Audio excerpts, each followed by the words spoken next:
Self-sabotage can slash your productivity by 40%. That's not a guess, it's a Harvard Business Review study. Imagine pouring in effort every day and losing half of it because of your own patterns. Seriously, imagine that. Merely half your effort, your ambition, your potential just vanishing. Not because of some outside force, but from something inside you. You set those big goals, right? You pour in the hours, but somehow you're still stuck and success feels like it's always just out of reach. If that sounds familiar, trust me, you're not alone. And the good news? It's not a life sentence. So, what is self-sabotage anyway? It's not just some trendy buzzword. It's a real pattern. Things we do, or often things we don't do, that totally block our progress.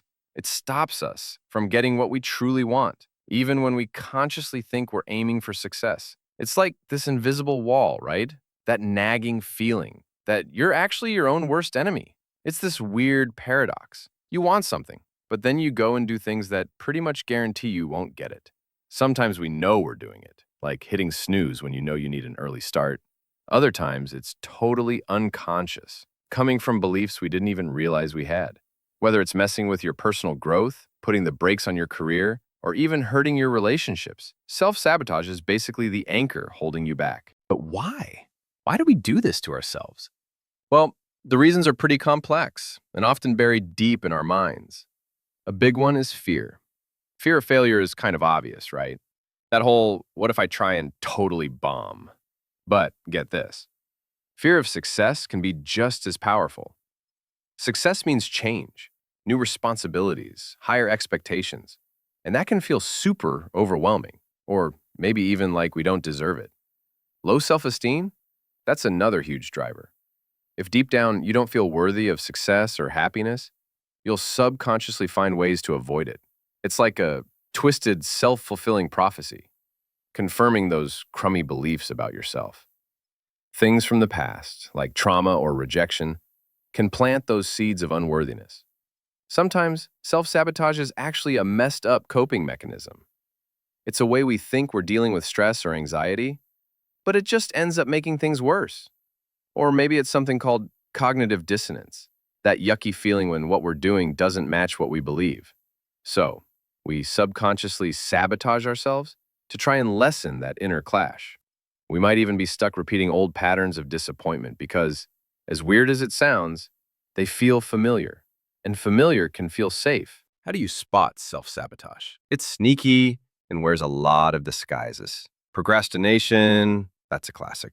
Putting off important stuff until it's too late, or the quality just tanks. Perfectionism is another tricky one. You set these impossibly high standards, so you never actually start or finish anything. It's a way to protect yourself from criticism or failure, right? And then there's that nasty, negative self-talk. You know, that little voice inside constantly saying, you can't do this, you always mess up, or you're not good enough. That stuff just eats away at your confidence and kills your motivation. Maybe you're a people pleaser, always putting everyone else's needs before your own goals. Or perhaps you find yourself picking fights in relationships just when things are starting to get really good, avoiding things, being super disorganized, even feeling like an imposter. These are all signs you might be standing in your own way. Figuring out your patterns, that's the absolute first, most important step to breaking free. But here's the good news. You can beat self-sabotage. It's definitely a journey, not some quick fix, but it all starts with taking intentional action. First up, build self-awareness. Seriously, take some time to reflect on your thoughts, your feelings, and how you act. Journaling can be amazing for this. It helps you spot your triggers and those old patterns holding you back. Ask yourself, when do these sabotaging habits pop up? What are you really feeling when they do? Next, challenge those negative thoughts. That inner critic, it's usually lying to you. When those harsh thoughts come up, ask yourself, is this actually true? Or is it just an old fear talking? Try to swap them out for more balanced, encouraging thoughts. Instead of, I'll never succeed. How about, I'm learning and growing with every single step? Third thing, set realistic goals. Big dreams are awesome, but they can also feel overwhelming. So break them down into smaller, doable steps. This makes the whole thing feel less scary and gives you chances to celebrate little wins, which builds momentum and confidence. Number 4, practice self-compassion and mindfulness. Be kind to yourself, especially when you stumble. Being hard on yourself just fuels more sabotage. Self-compassion, that builds resilience, and mindfulness helps you stay in the moment and catch those automatic negative habits before they completely take over. Fifth, reframe how you see failure. Messing up doesn't mean you're not good enough. Setbacks are actually learning opportunities. Every stumble has a lesson that can push you forward if you let it. And six, set healthy boundaries. It's okay to say no to things that suck your energy or pull you away from what's important. Protecting your time and energy is super important if you want to focus on your growth. And finally, don't forget to seek support. You really don't have to go through this alone. Talk to friends you trust, find a mentor, or maybe think about working with a coach or therapist. Sharing what you're going through and what you're aiming for can give you so much encouragement and help you stay on track. So, which of these self-sabotaging habits do you see in yourself?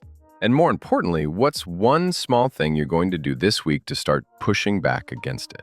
Let me know in the comments. Let's support each other on this. And hey, if this was helpful, don't forget to subscribe and hit that notification bell so you don't miss out on more ways to unlock your best self.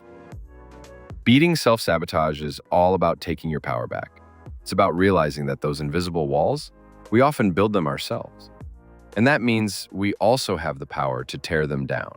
It takes guts to look inside, to face those fears and the beliefs that hold you back. But the growth, the success that's waiting for you on the other side, totally worth it. You've got so much incredible potential. Start by truly believing that. Take one small step today, and just watch as you begin to unlock the success you genuinely deserve. Those walls you keep hitting, you built them.